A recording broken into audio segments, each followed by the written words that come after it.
खाना मांगते तो खिला देती, पानी मांगे तो पेशाब पिला देती। को उल्टा लटका देता था नंगी करके और बहनों से पिटवाता था डंडा से। जिगर मुरादाबादी ने जमाने पहले एक शेर लिखा था, ये इश्क नहीं आसाम बस इतना समझ लीजिए, एक आग का दरिया है और डूब कर जाना है। हालांकि शायर ने जिस वक्त अपना यह ख्याल शेर में जिस वजह से ढाला था, उस समय उनका मकसद कुछ और था।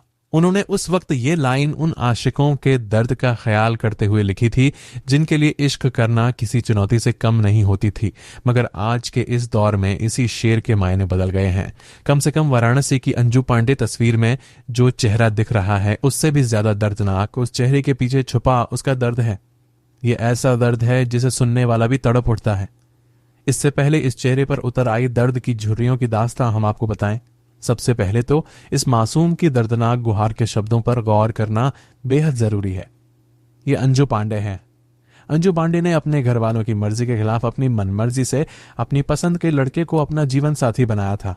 मगर आज उसी अंजू की ये गुहार उन तमाम लड़कियों के लिए है जो अपने घर वालों की मर्जी के खिलाफ जाकर अपने जीवन के सपने देखती हैं और अपना सपनों का संसार बसाने के लिए घर से निकल पड़ती हैं। अंजू का कहना है, कोई भी अपने माँ बाप का कहना मत टालना, कभी लव मैरिज मत करना, क्योंकि लव मैरिज से बड़ा पाप कोई नहीं है। उसे गर्म सलाखों से दागा, उसे उल्टा लटका कर पीटा। जब भूख लगी तो खाने को इंसानी गंदगी परोस दी, जब प्यास लगी तो पेशाब पिला दिया। ये सब कुछ इसलिए किया जा रहा था ताकि अंजू किसी तरह मौत की आगोश में चली जाए। किस्मत से अंजू ने जिंदगी की डोर को मजबूती से पकड़े रखा और किसी तरह उन जालिमों के चंगुल से निकल भागी और अब अपने मायके में बैठी इंसाफ की तरफ टकटकी लगाए देख रही है।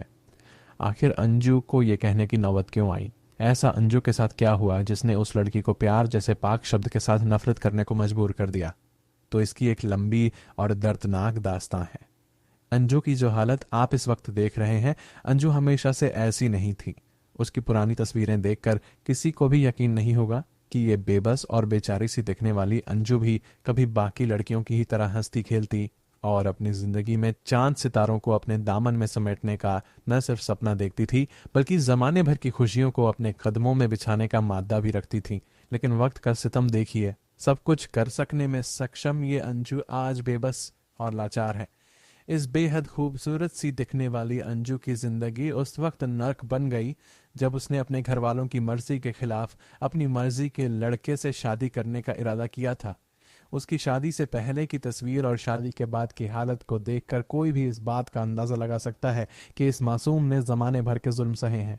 और ये जुल्म देने वाले कोई और नहीं, खुद उसके पति और उसके ससुराल के लोग हैं जिन्होंने इस पर हर किस्म का कहर बरपाया। लव मैरिज के बाद दहेज में मायके से 4 लाख रुपए न मंगवा पाने पर एक विवाहिता का जीवन उसकी ससुराल के लोगों ने नरक सरीखा बना दिया। अंजू पांडे ने पुलिस को बताया कि उनकी लव मैरिज हुई थी।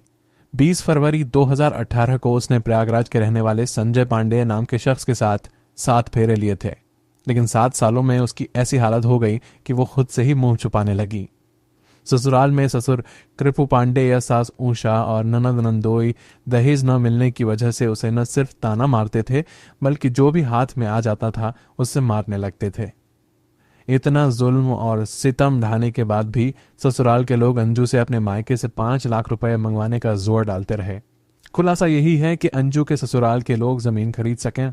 इसी मारपीट के सिलसिले के बीच 15 फरवरी 2019 को अंजू ने एक पुत्र को जन्म दिया।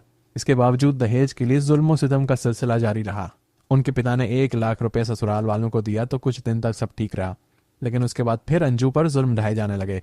गरज ये कि जैसे भी हो अपने मायके से वो 4 लाख रुपए और मंगवा दे।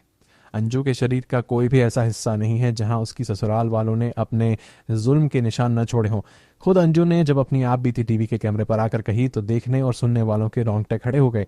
अंजू जब ससुराल वालों के चंगुल से निकलकर छत को फांदकर जैसे तैसे मायके पहुंची तो उसकी हालत देखकर खुद उसकी माँ और पिता उसे पहचान नहीं सके थे। बीएड तक पढ़ाई करने वाली अंजू अब पूरी तरह से तन्हा है। उसके बच्चे भी उसके पति के पास हैं। अपने ससुराल वालों का नाम सुनकर बुरी तरह से सहमने वाली अंजू की एक शिकायत पुलिस से भी है। अंजू का कहना है कि पुलिस ने उसकी गुहार को नजरअंदाज कर दिया। हालांकि ससुराल से भागकर अंजू जब अपने मायके पहुंची तब उसने पुलिस कमिश्नर से मिलकर अपनी गुहार सुनाई। वाराणसी के पास डेलवरिया की रहने वाली अंजू पांडे की तहरीर के आधार पर जैतपुरा थाने में नई बस्ती लहरतारा के रहने वाले उसके पति संजय पांडेय, ससुर कृपू पांडेय, सास उषा पांडेय, ननद खुशबू पांडेय, पूना पांडेय व प्रियंका पांडेय और नंदोई दीपक पांडेय व संजीव पांडेय के खिलाफ दहेज उत्पीड़न समेत कई संगीन आरोपों में मुकदमा दर्ज करवाया। इतना ही नहीं, अंजू को अब ये कहने में जरा भी हिचक नहीं होती कि उसके ससुराल वालों का वही हाल होना चाहिए जो उन सब ने मिलकर उसका हाल किया है। उन्हें भी वैसे ही तड़पाया जाए, उन्हें भी वैसे ही मारा जाए और उन्हें भी गर्म सलाखों से दागा जाए। जिस संजय पांडे को वो दिलो जान से चाहती थी, अब उसी संजय पांडे का नाम सुनते ही उसकी आंखों में गुस्से और नफरत की आग साफ नजर आने लगती है।